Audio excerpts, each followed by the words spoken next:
everyone, this is Rob Roy of Elliott Wave Options, and welcome to TradeFinder Live. Boy, we got a lot to talk about tonight, and you know that I'm never short on words, so I'll try to be even more expeditious as I go through things. For those of you that are new with us, give you a couple of house cleaning things. Start off with, here is our disclaimer, disclosure, if you will. Please take a screenshot of it if you haven't already. I will highlight a couple of items that the powers that be want us to emphasize. One is the fact that Elliott Wave Options is not registered to give individual investment advice in the United States.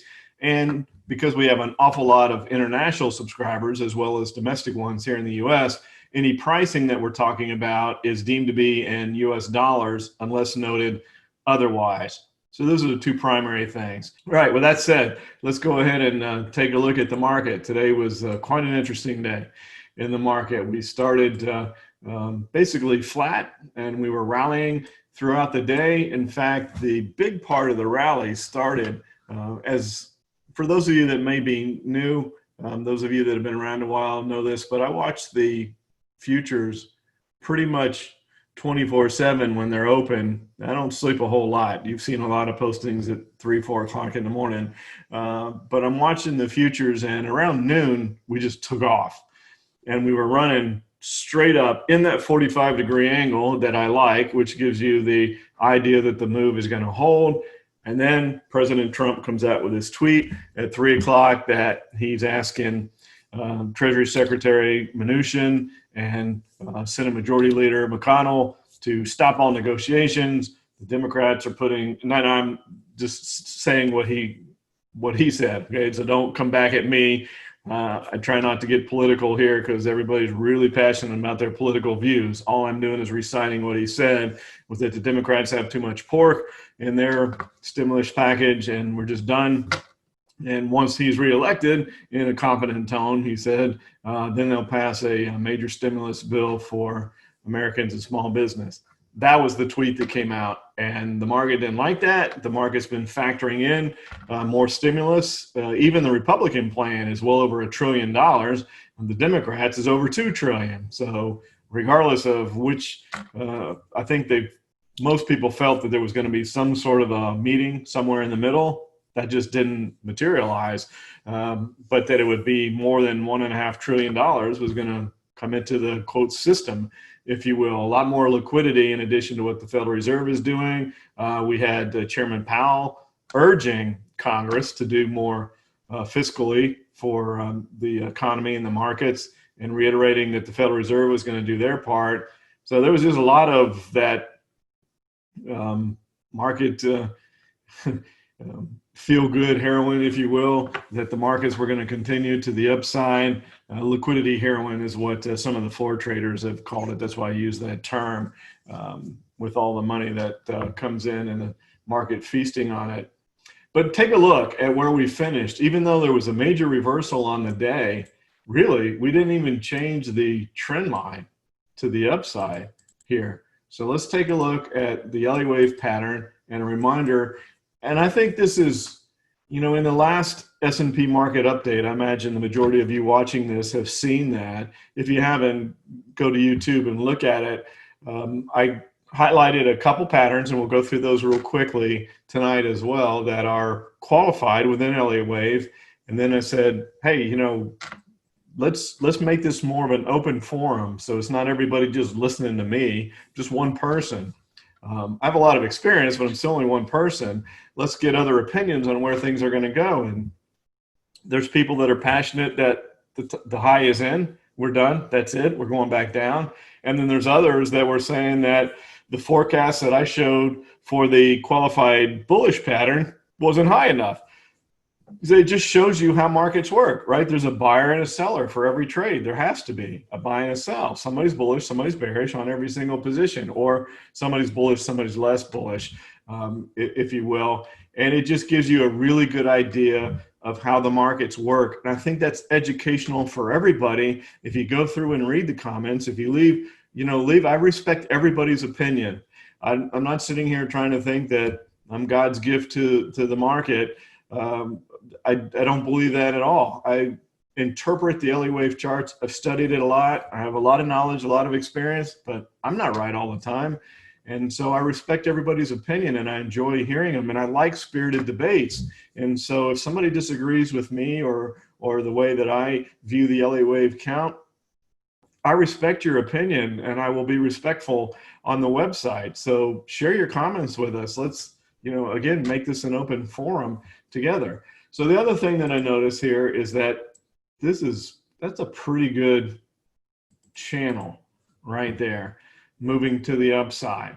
So here's the two patterns that are currently qualified in the market. And I'm going to show you our website here in a minute, but the majority of our new alerts in recent last couple of weeks have been on the volatility strategy side, which are strangles, where we have a long call and a long put.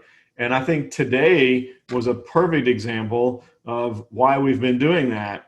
You just never know. That came out of nowhere. There was heightened expectations that over the weekend there could have been a deal, that they were close. They were working towards the middle of the differences, which was noted to be 600 billion. And that, isn't that interesting? The times we live in, where now 600 billion doesn't seem like that much money. You would have, at one point in time in history, we would have thought that was a massive amount of money. But that's how far apart they were, and that they were coming towards the middle. Trump's thing was more like 800 billion on what he cited today. But regardless, we didn't have that meeting in the middle type of a scenario. But the market's running to the upside. We've had a nice move higher, and then you get something like that out of the blue that reverses the market what seemed like significantly during the day. But again, as you look at the chart, really didn't change the technical pattern at all. If we look at the moving averages, we didn't even drop below the 10-day moving average on that reversal today. All we did was come back to it. Remember that fuchsia line is the 30-day moving average? They're converging. The 50-day moving average isn't far away. We're still above the 10, 30, and 50-day moving averages, even with the reversal today. So the key is going to be, is there follow through from this reversal today? Is this some sort of a significant reversal, or was this just traders caught off guard that we're pricing in the fact that the stimulus would be passed before the election, and now President Trump saying that it's going to be after the election? Well, think about it this way. Again, I'm not trying to play politics. Regardless of whether President Trump is reelected or not, I think that we can all agree some sort of stimulus is going to get passed. Whether or not it's a little bit of a lesser degree on the Republican plan, or throw the kitchen sink at it in the Democrat plan, there's going to be more stimulus. So was that massive reversal really that warranted? We'll find out. And the market's going to tell us. And the market will tell us is if we break this trend line. So if we break below this trend line with all these major moving averages acting as support along with that trend line, that'll be telling. And the downward pattern that's in qualification, if you will, is a revert back to the previous four, because the wave 5 corrected with this zigzag pattern without greater than 100% extension.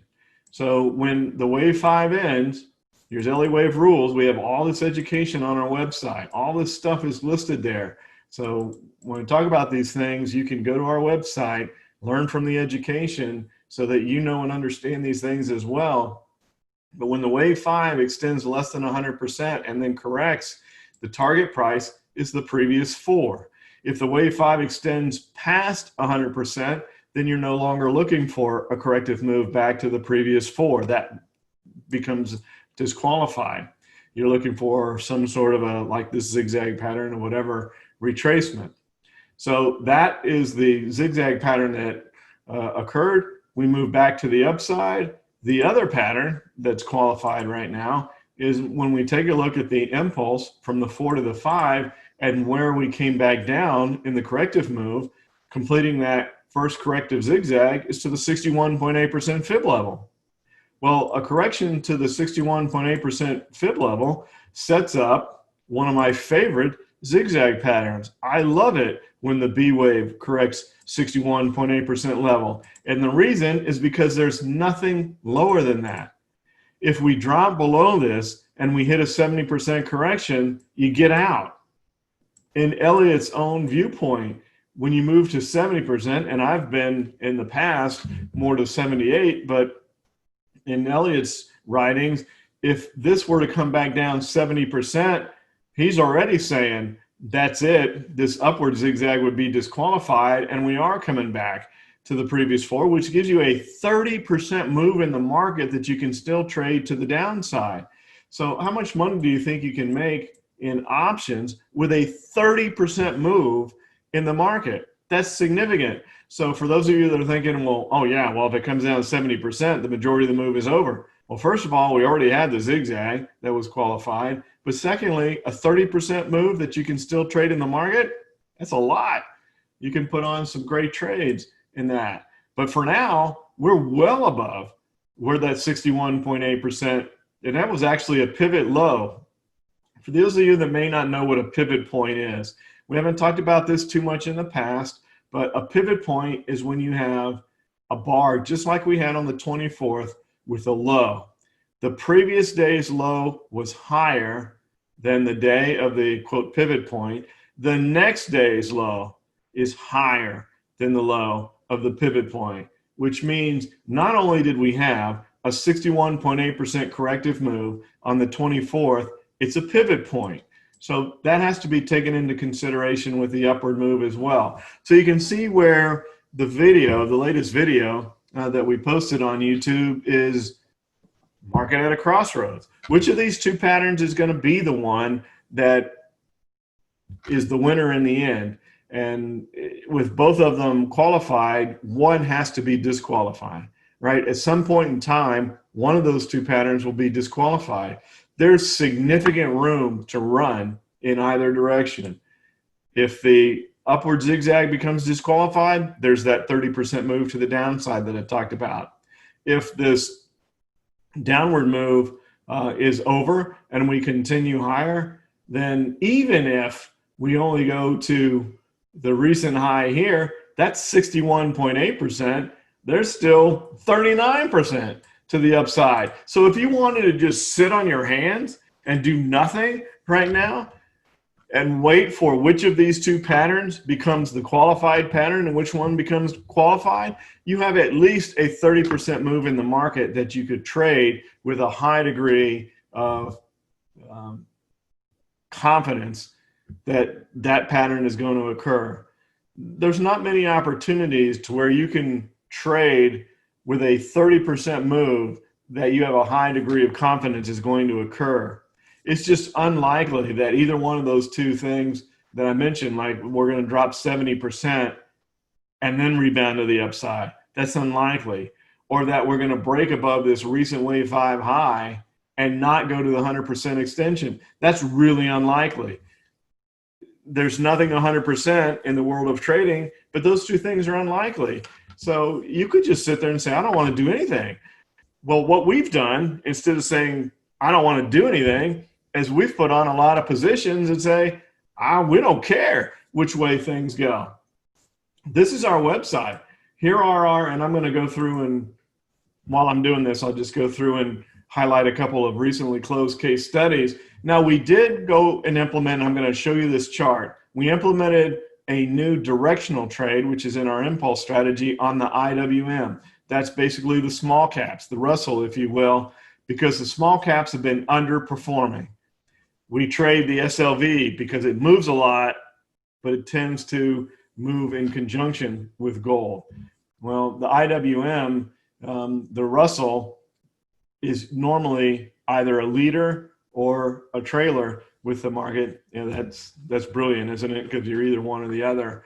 But it has been lagging behind what's been going on with the S&P. So we put that position on, and we'll see if that turns out to be a good move or not, depending on which pattern becomes qualified in the end. But look, volatility, volatility, volatility, volatility.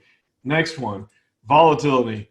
all of these recent alerts that we've sent to our subscribers have been the volatility strategy. They're all strangles, which means that if the market does indeed violate this trend line that I showed you, if we start heading back down, we're covered. We don't have to do a thing. We have a long call and a long put in those positions. It doesn't matter which way the market goes. We're not necessarily trying to figure out or trying to just flip a coin and say which of these two directional patterns is going to be the one that wins in the end. It's not necessary to do that.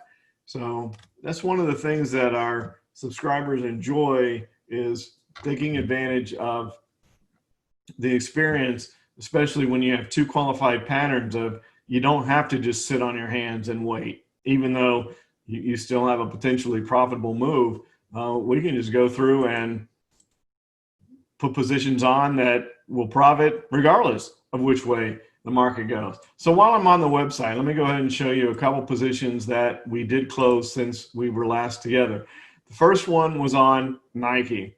Now, this one is the one that we've showed you this before, where we had an out of the money butterfly. We had a 30%, a little over a 30% gain, and we had closed 5 of the 6 contracts. You can see right there, the entry was on August 20th. We started with 6 contracts. We closed 5. They gave us our 30+% guaranteed gain regardless of what happened in the extra contract, and we held the extra contract.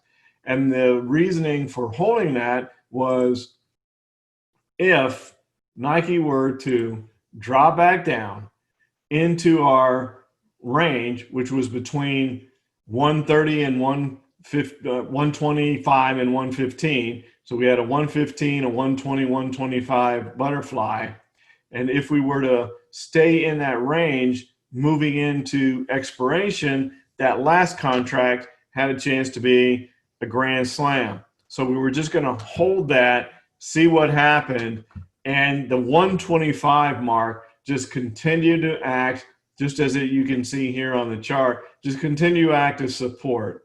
And then when it showed that we were looking to move to the upside, see, today's low couldn't even reach the low of the 25th. That's when, when the market reacted Thursday night to the news that President Trump had contracted the coronavirus, and we opened big to the downside and then rallied from there. That low, not only did it not come down and fill this gap, which is what we were hoping for, it didn't even reach the low of the 25th. So that was like, all right, we're going higher from here. So don't trade on hopium, hoping that it comes back to the downside. We gave it a lot of time. Look at the days. We closed out the 5 contracts on September 11th. We didn't close out that last contract until October 2nd. That's a lot of time. Over 3 weeks, we gave it to drop down, and we were able to close that for 85 cents when we closed the other 5 at 78. So we did generate more money on that last contract, albeit, and granted, not a whole lot more, but it's a lot better than where it's trading now. Before the market retraced today, that contract was trading at 32 cents, and we sold it for 85 cents on October 2nd.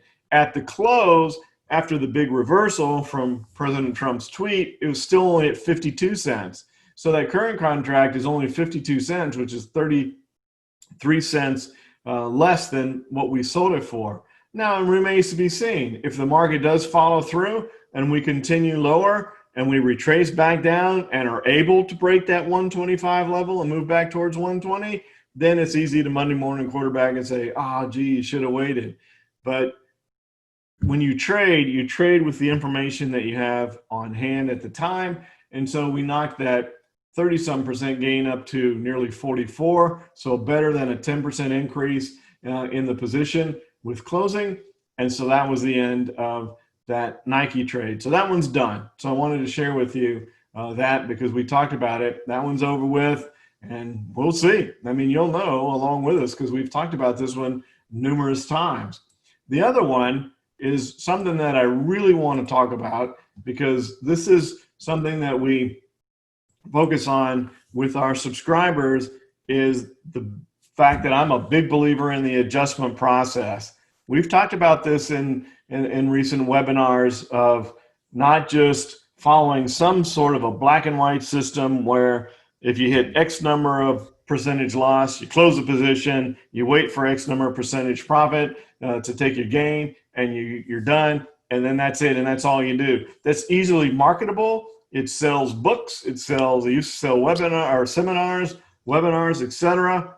It's not practical in real life unless you have some sort of a crystal ball on where things are going to go. Otherwise, you just have a slow bleed with those losses, because the way options work, quite often, even if you're right at the end, your position is going to show a loss. And you can see from our dot plot here on ACM, this position was 153% loss, which means the adjustment that we made was also at a loss for a period of time.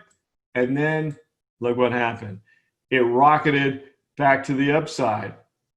So rather than just settling for something in here, so you're trading through here, you're at a 40-something% loss, and boom, you drop down to 60. So if you close there, you couldn't have closed intraday there because these are days. So you close somewhere in here, there's 58%. So you decided, all right, I'm just going to take a 58% loss and move on and move to the next trade. Well, rather than just having some patience to let the pattern set up and trusting what was going to occur, we turned that what was once 153% loss into nearly a 21% gain by following the adjustment process. So we made a few adjustments. It took some time. The initial entry was July 28th. We closed the position fully on October 2nd, but it does give you an idea of the methodology that we follow at Elliott Wave Options, which is not just to accept that, oh, we had a loss on that trade. Why accept the loss if there's a viable pattern that still exists? So even if the viable pattern is different than what the original pattern was, and I think that's the key aspect. Sometimes patterns change. Where are we with the market right now? We're in the middle of two qualified patterns. Either one of those is qualified. We could go down or we could go up. In the midst of the movement, whichever way the market goes, the other pattern will become disqualified. And that's where I said you still have a 30% move in the market to trade from. But this is how you become successful trading. And that's what we share with our subscribers. Don't accept and just walk away from a loss. Stay with the position, hang in there, trust your indicators, trust your system, which ours is a system of confirming indicators wrapped around Elliott Wave, and be patient. Be patient. That is the hardest thing to learn in trading because it's your money, right? You don't ever want to see positions go at a loss. And how would you have felt? How would you have felt if you saw this position here at 153% loss? That wouldn't have felt good in the stomach, would it? But taking that from where you close it at, where you could have closed it at 58% and closing it at a 21% gain, that feels pretty good, doesn't it? So I wanted to share those two with you. That's the kind of thing that we have for our subscribers, in addition to the education that I mentioned before. This is a great time to be a subscriber. Come along with us. If you've been watching these videos for months and you haven't subscribed yet, come along with us. The VIX is trading at 30. It hasn't been able to break below 25 in quite a while. We talked about that in the last YouTube update as well.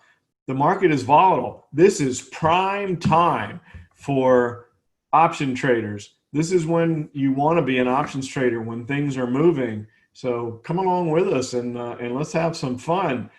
It's a lot more difficult when the VIX is at 8 than it is when it's at 28. I can tell you that. So this is fun time. So, let's make some money together. So that wraps things up on where the markets are. You can see the two. Now, you know what to watch for. I've already given you the particulars on which of the patterns will become qualified. Shared with you a couple alerts that we closed out for nice gains for our subscribers over the past week. Now let's go back and take a look at some of our previous case studies. I wanted to show you Texas Instruments. That one goes back to September 8th. This now becomes the worst performing alert that we've had. This was a corrective pattern. We still have not had one that ended as a loss. So all the case studies that we looked at, every one of them has ended as a winner. This one may not. We had that same scenario with HSIC, and it finally decided to join the party and became profitable. But so far, even though this was a corrective pattern and it's going the other way, it's not broken above the previous 5 yet. If it does that, then you'll have to say, okay, let's make an adjustment. That's the same thought process that I was just sharing with you regarding that ACM alert. Let's say Texas Instruments breaks above this wave 5 high here. We were thinking that maybe that's a corrective move. The indicators showed us that it may be a corrective move the day we looked at it, which was on the 8th of September, which meant a move back to the previous 4, because as we've detailed, the wave 5 was less than 100% extension. So we could come back here to the previous 4. Well, if it doesn't do that, if it breaks above this wave 5, that pattern or that trade becomes disqualified. So do you want to just walk away and take the loss? Just say, all right, we lost on that one. Or would you rather make an adjustment and say, okay, we had a little corrective move here, a flat, by the way, which I don't talk a lot about them because I don't like them. We actually have some really cool sideways stuff that we're going to be sharing with you in the near future. I just don't like flats. So there it is. There's your corrective flat. Now we're breaking to the upside. If it breaks above that, we're likely to go to 100% extension on the wave 5. How much is that? It's the same 30% move that we just talked about that you have regardless of which pattern in the SPY becomes qualified. Whether it's to the downside or the upside, you still have a 30% move. Same thing here. So would you rather just say, we were wrong, take the loss, move on to something else, or say, oh, okay, the pattern changed.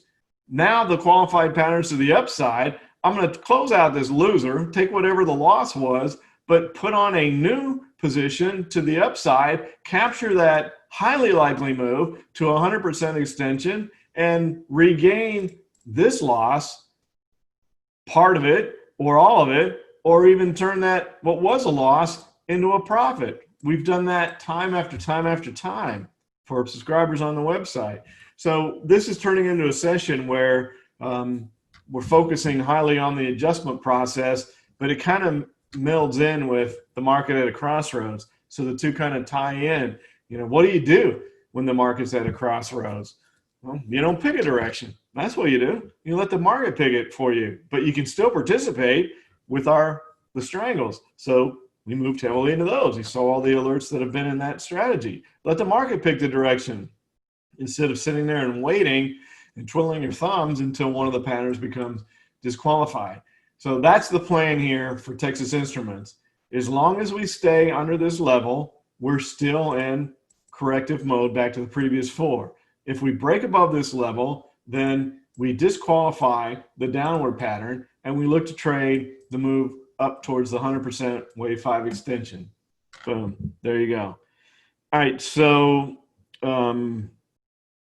last week we did BABA, and this one turned out pretty well, actually, didn't it? This was a strangle, so let's go back to last week, which was the 29th. Look at that. That's where we were, and then boom. Look at today. It still finished to the upside today, as did FSLR, which I didn't show you on our website, which was an adjustment that we made for our subscribers a couple days ago, which has generated a nice gain to the upside. It was up $4. It finished up $2, so it cut it in half. But still, the adjustment over the past few days has been really good. But there's a big move to the upside out of Alibaba. So we were at 276. Now we're at 292. That's a pretty good move. Even with today's move, we finished off the highs. But let's look at the 10-day moving average. When you're starting to reach a recent high, as we had back there in the end of August, very 1st of September in Alibaba, you want there to be a good source of energy, if you will, to break above that resistance level. So at the high of the day today, we are starting to generate a little bit of separation from where the stock was trading in the 10-day moving average. The more extended you get away from the 10-day moving average, the less likelihood is that you can break a resistance level and run to new highs. What's better is if we consolidate under here. So if we just go sideways for a while, we've had this a nice initial breakout move. That was a 17-point move that occurred after we showed this last week. So if we go sideways through here and then break above it, that has a higher likelihood of continuing to run from that point in time rather than it trying to break it when it's already overextended. Does that make sense? You want it to go through here, consolidate, even that sideways launch pad effect that I talk about where the stock kind of just consolidates right here. I don't know that it's going to do this. I'm just saying that if it did consolidate right under that level and then it exploded, that would be great to add on to the 17 plus points move that we've had already since last week. So Alibaba looks good. The other one was NVO, and here's the chart. It did reverse today, but it was already down. So it was already down on the day, and even with the market intraday reversal, it only finished down 1.3% or 96 cents. So this is where the consolidation is occurring in the wave 3. Now remember, the reason that we like this one is because we had broken above this resistance area from these highs back in June and July. So we've broken above that. We've tested it a number of times. It tested back on the 2nd of October again. And then yesterday looked great. Looked like, all right, here we go. We're ready to break above this and take off. And then today happened. But as I mentioned, today's move to the downside didn't simply occur from the reversal in the market at 3 o'clock. It was already down. It already opened lower. So it's not ready yet. It's not ready to take off and run. But I don't see anything that is giving us an idea that that's not going to be what happens. There's still really good separation between the positive and negative directional indicators. The ADX is nicely moving to the upside. You can see that. It powered off the lows and is moving higher. It's above 20. It hasn't quite broken above 25. So if you're more apt to follow the a bit more conservative view of the DMI, then you wouldn't have entered this yet. Remember, I like to see it when it breaks above 20 because I've changed the periods from 14 to 13. So you got to balance that out. And so that's why I like 20 breaking above here. But the ADX is still between the two directional indicators. So at least for now, I don't see anything that is showing anything different than what we looked at last week about this one continuing to move to the upside. So our last two case study alerts, I think look fine. I think this one looks fine. Alibaba obviously looked good because it's made a pretty significant move since we looked at it. And I highlighted, again, trying to be fair, highlighted, you know, it's easy to pat yourself on the back when things are going well, but highlighted the one that isn't following the script so far, if you will, which is Texas Instruments, but also give you a plan of if we break above that level, how do we fix it?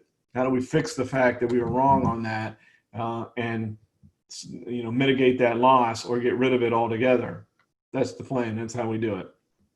All right, so let's take a look at our pre-computeds for tonight and see if we can find a case study for tonight and see if I can stop talking in time to answer some questions.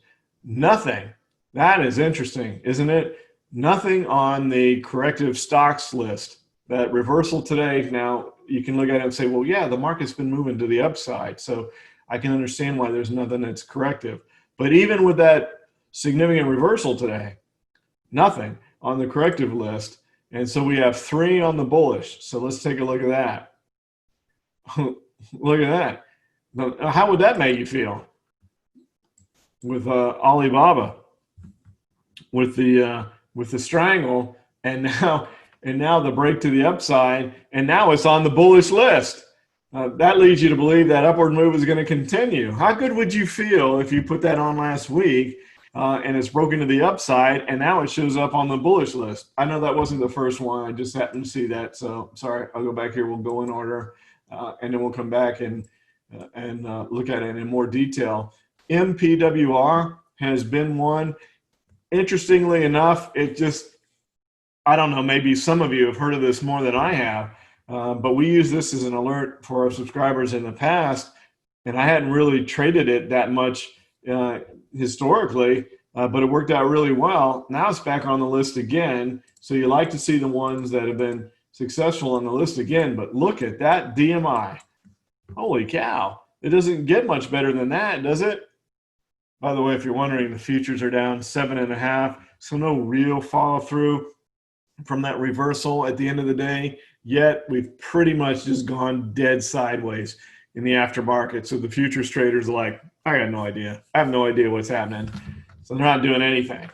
But when you take a look at this, that's as good as it gets in the DMI. The positive directional indicator is rocketing up. Negative is going down. ADX is breaking up. It's already broken above 20. Hasn't broken above 25 yet. This is highly likely to go out as a directional. I mean, barring, you have every day's different, right? So if it looks like we're going to break this down trend line, well, then we're not going to put any bullish directional alerts out. That wouldn't be smart, right? You wait and see.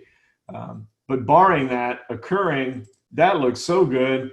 Depending on the options analysis, which will be done tomorrow, that may go out as an alert because that looks great. That ADX just looks fantastic. And we're in a wave 5 that has only a 42% extension, but only a 42% extension gets past the 38 level. We're probably closed right on it because the 42% is on the high of the day. And we closed above this high that occurred back in August, the high that occurred back in September 2nd, and the same high that occurred on October 1st, and it knocked it down each time. We got above that today, even with the reversal that occurred at 3 o'clock. It was still able to close above that resistance area. So we'll want to see follow through, right? So what happens tomorrow will matter, but if that continues to move to the upside in tomorrow's trade, and looks like we're going to get a follow through close, maybe towards the end of the day. We'll just have to wait and see how the trading day plays out. I don't want to, commit myself because anything can happen in tomorrow's market. But I'm trying to give you, I'm trying to be as transparent. We talk about transparency with our website that we show you everything, but I'm also trying to be transparent with you in the thought process of what would it take to change your mind? What would it take to not have this sent out as an alert? Because we've had a few that we looked at that we didn't send out as alerts, and they actually worked out well. That's great if you were trading them. But, we try to pick the best of the best for the subscribers. And if we look like we're going to close with another high tomorrow, then that's probably going out as an alert. We're at 286 with a 330 target. That's a really nice move. But this didn't blink today. And remember, the ADX lags a bit. So the ADX is more like turning a big ship in the ocean. It doesn't respond as fast, but the directional indicators do. And the directional indicators didn't even blink with the reversal today. So that looks great. MPWR. I'm going to look at the options. I'm pretty sure that there's liquidity there because we've done it before.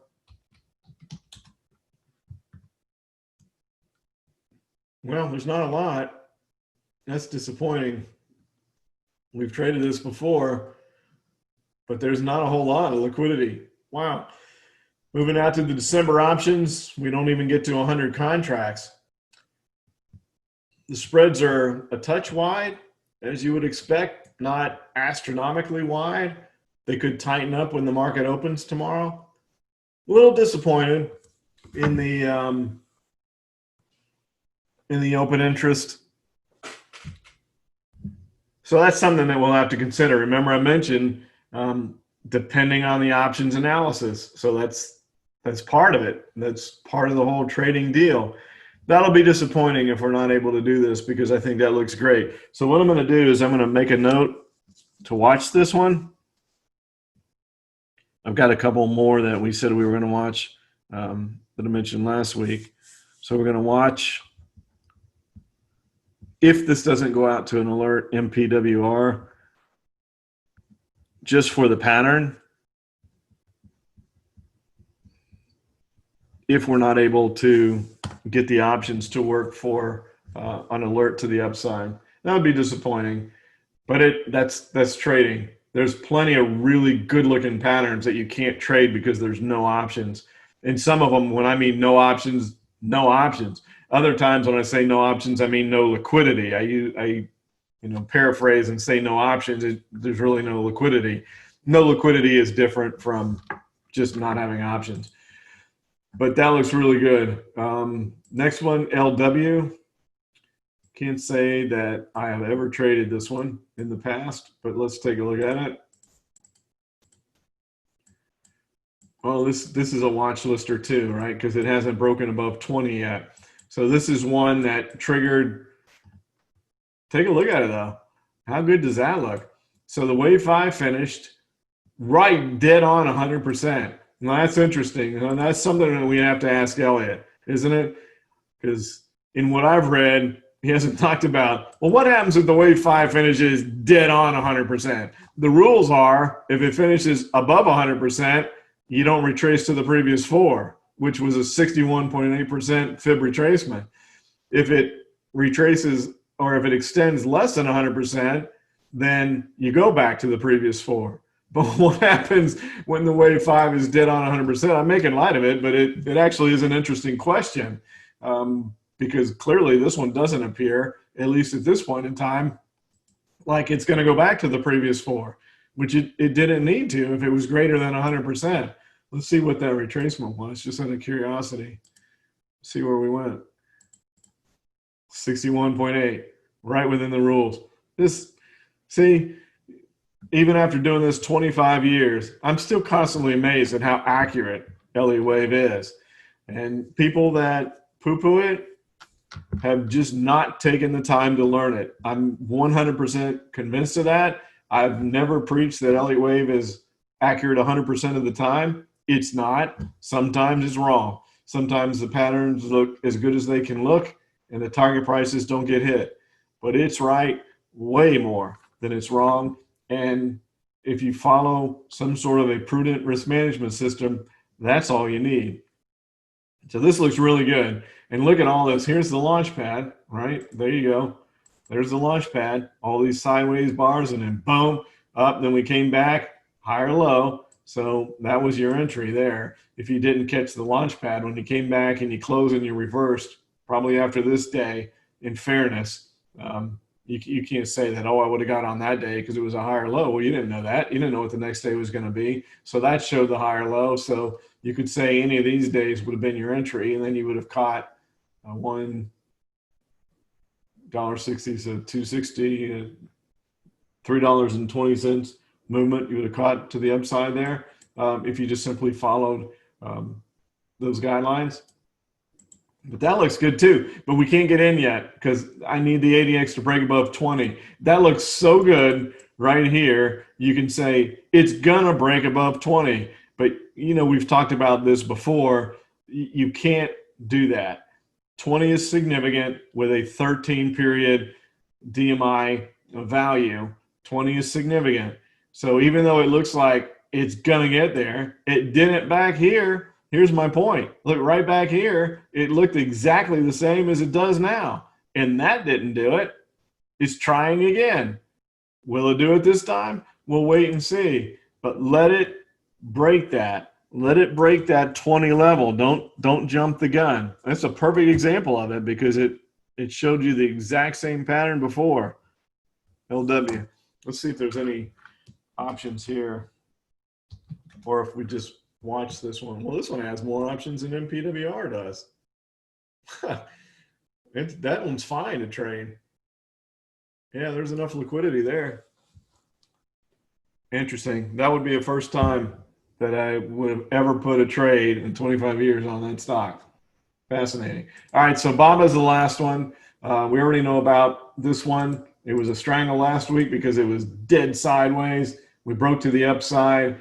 and now we have, and now by breaking it down, right, I was getting all excited about the fact that it was on the bullish surge, but it really hasn't qualified yet, has it? You may have caught me on that. I'll be interested to look through the questions and say, hey, Rob, on that DMI, the ADX hasn't broke above 20 yet.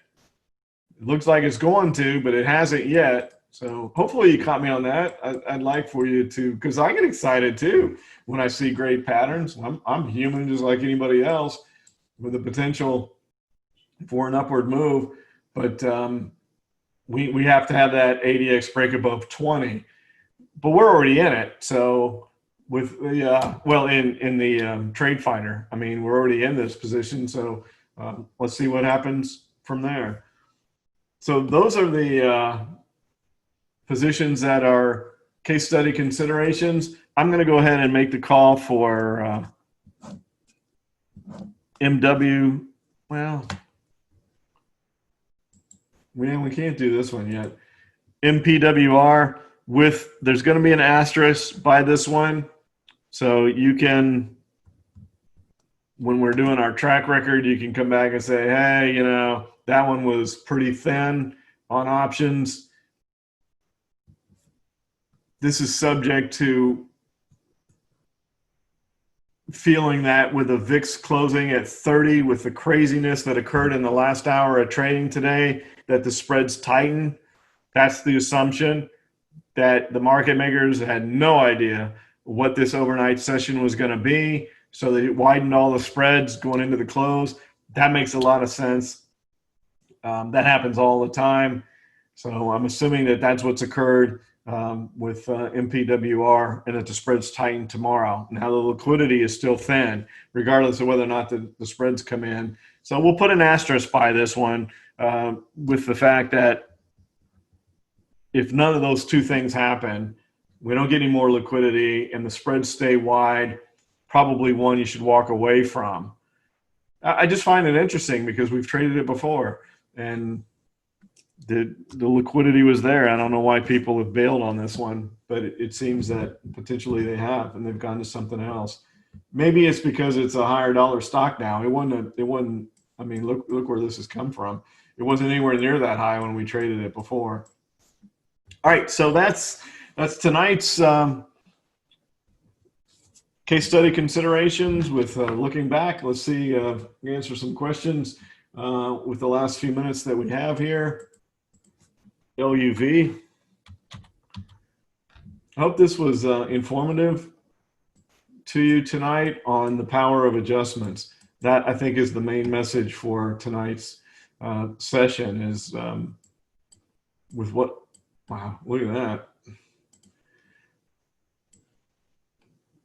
You know, Elliott Wave, our confirming indicators, those things are all great, but sometimes you just look and say, that's a triple top. You know, we had resistance there from the 26th of March, the 5th of June, and the 16th of September. And Southwest Airlines, probably one of the greatest ticker symbols ever. Love. I enjoy flying Southwest Airlines because the people are friendly. I hate their boarding process. I know a lot of people really love it. I can't stand it. I'm the guy that shows up at the airport at the last minute and walks to the gate and walks on the plane. So to get there early and stand in line and all this, you know, not my favorite thing to do. But great airline other than that. So right now we're just kind of going through this. I'm not sure what, who else is it? Luke, if you were wondering, is it trying to hold here? It's trying to go through, but the DMI is not interested at all. Look, everything is at the same point. That's when the DMI says, we have no clue what this is doing. The positive directional indicator, the negative directional indicator, and the ADX are all at the exact same point. So that's giving you absolutely no idea of where things are going to go. If that ADX had been lower, I'd say that's a wonderful triangle, even though it doesn't have a triangle pattern.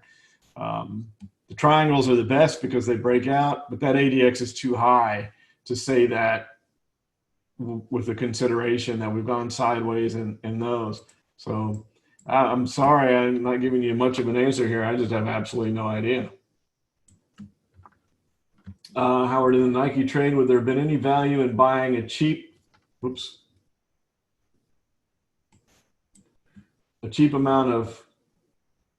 in buying a cheap top strike call for a cheap amount of cash and perhaps participate in profits if the price blows through the butterfly? Well, if it does turn around and do that, then that's absolutely something that you could consider doing with Nike.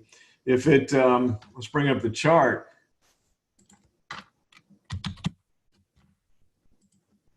If it holds, which it's trying to do, it's trying to hold this 125 area here as support.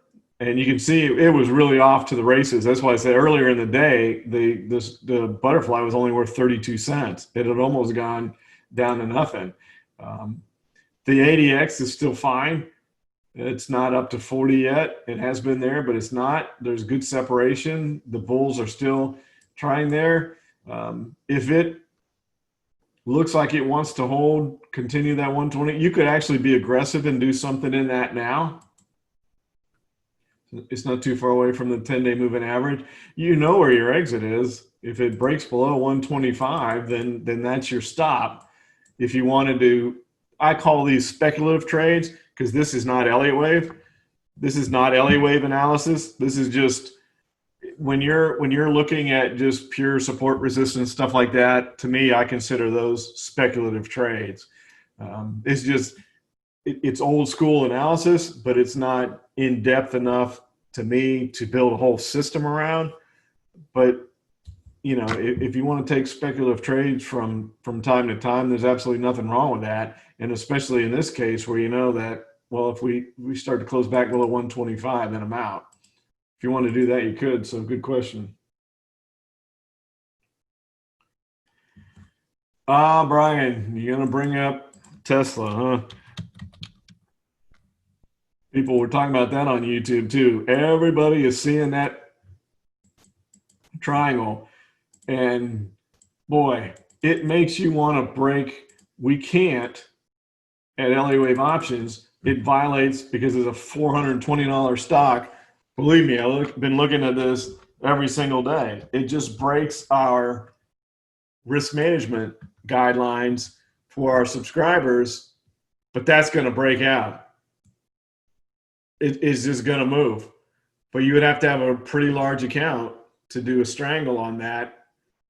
It'll, you know, and not violate risk management in your own account. Do you know what I mean? You still, even though we have our guidelines at Elliott Wave Options that we follow from a risk management standpoint, and we're not going to violate those, no matter how good the pattern is, we're just not going to do it.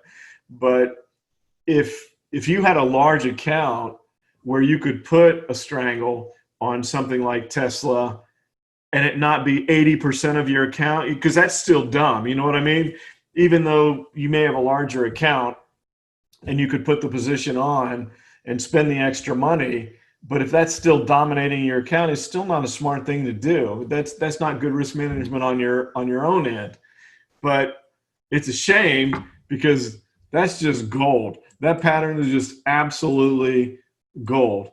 So someone that had a really large account that could put this strangle on and it not dominate their portfolio, I think probably stands to do extremely well on this position. You have this, there's the launch pad. There's the whole launch pad effect right there. And it took off. And now you've got about as nice of a, I bet that's an Elliott Wave triangle here.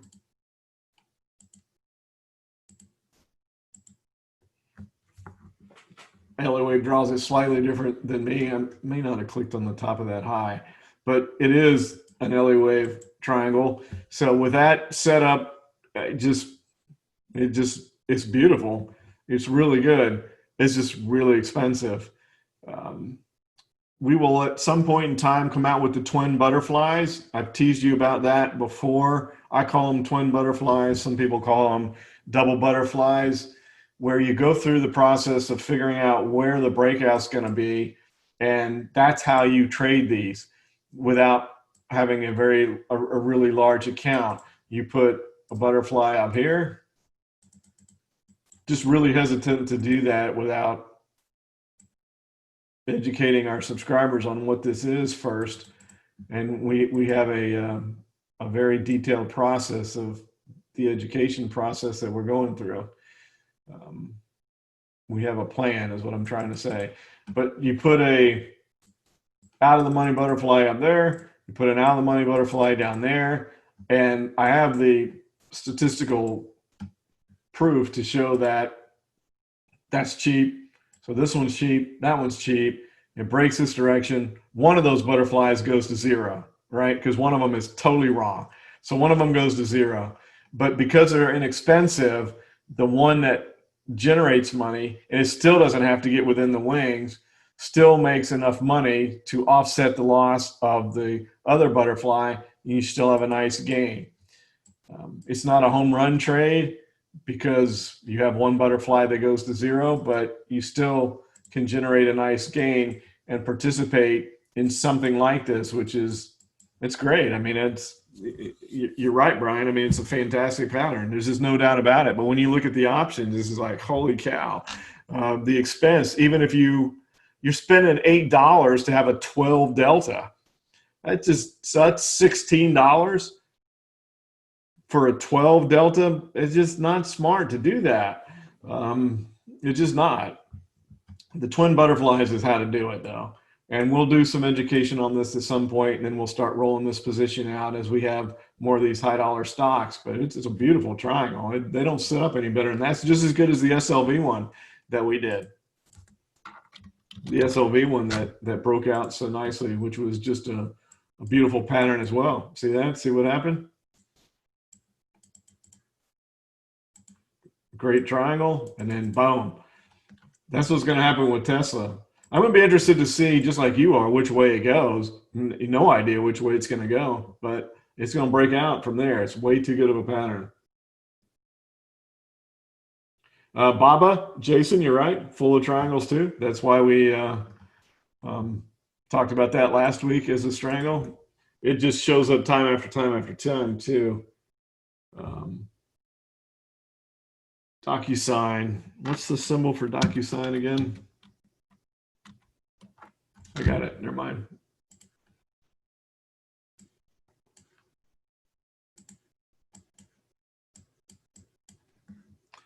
The way forward is, this is really, really good consolidation through here. You're sitting, you need to hold this level. So it needs to hold there at 220. The DMI is starting to get interested. It's not there yet, so there's no buy signal for this yet, but it's trying to break what was resistance from July and early August. Broke above it, couldn't hold it. Look what happened. See, this is what I talk about with these vertical moves. If it would have broken and gone on a 45-degree angle, I submit to you that it would not have lost it. It wouldn't have broken back below that area. It would have held that as support and bounced off of it. But when you get these vertical moves, you get the volatile corrections, and it broke back below it. Now it's trying again. So the DMI is not confirming the move to the upside yet. But if it can hold this area right there at 220 and start to move, you got a ton of room. You got 100 points. So don't be patient on this. Don't get greedy. Don't get anxious.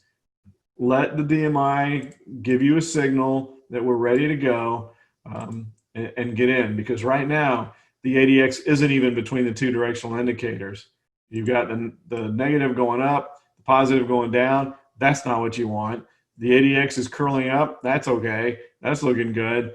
But there is nothing here saying enter yet. But it could be a really, really good trade at some point in time. I'm not going to go through all of the FANG trades because they're all almost identical patterns. But we'll look at a couple of them.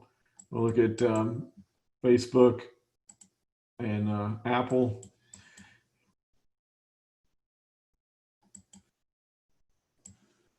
Same thing. I mean, Facebook's sitting there, it needs to hold that level too. This goes right into why that recording said market at a crossroads. I mean, there's tons of patterns like this. It's like, all right, what's going to happen? Where do we go from here? is this going to hold? Are we going to go to the upside, or is everything going to fall apart?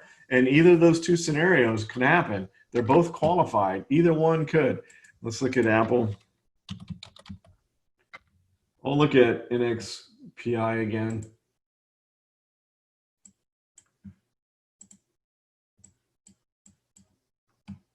So same thing here. That's what I was talking about. The FANG stocks are pretty much whatever one chart is, they all are. They just move. It's almost like they realize they're part of the acronym FANG, so they just all move together. It's the weirdest thing ever.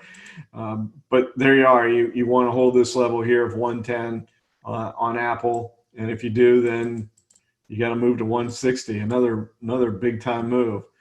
So I just think that by the time we talk again next week, wow, we're going to know a lot, and it could be some really exciting times. As I said, come join us if you're not a subscriber already. It's about to get fun with a VIX at 30 with all this stuff going on. These are those opportunities. These are when the time sets up, when you make your money. So we're trying to break up here. We looked at this one before and it just wasn't ready, right? But it's trying. Now it's really trying. And look at that DMI. That looks better than, is it DocuSign? Yeah.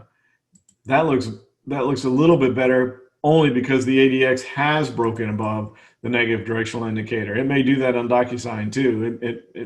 I mean, everybody loves that stock right now and everybody's using it. I've used it, because nobody wants you to come to the office anymore to sign anything. It doesn't matter what you're doing. They don't want you to come in. They want you to sign electronically. So DocuSign was just in the right place at the right time, and they must just be loving life, that company, and everybody likes them. But the signals aren't there from a technical standpoint yet. But with NXPI, we're almost there. So there's really good separation between the two directional indicators. The ADX is moving to the upside. It hasn't broken above 20 yet, but it has managed to clear this hurdle here. So that needs to hold 130.